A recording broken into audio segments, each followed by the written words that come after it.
இன்னைக்கு வந்து நாங்கள் வந்து கவனி புளிச்சாறு செய்ய போகிறோம். அதுக்கு என்னென்ன தேவைன்னு சொல்கிறோம். நல்லெண்ணெய் போட்டுக்கோங்க. கடுகு, வெந்தயம், உளுந்து, சீரகம் 4 பொருள். வெங்காயம், பச்சை மிளகா, கருவேப்பிலை, வரமிளகா நல்லா வெடிக்கவும் வெங்காயம், பச்சை மிளகா போட்டுருவோம். நல்லா வதக்கிடுறோம். ஒரு எலுமிச்சம்பழம் அளவு புளி ஊற போட்டுருவோம். இப்போ பாருங்கள், நல்லா வதங்கிடுச்சு. இப்போ புளி தண்ணியை ஊற்ற போகிறோம். மஞ்சள்தூள், பெருங்காயத்தூள்,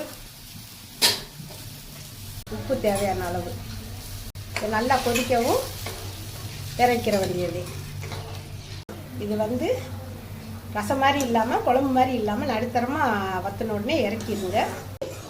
இறக்கி ஊற்றியாச்சு 10 நிமிஷத்தில்.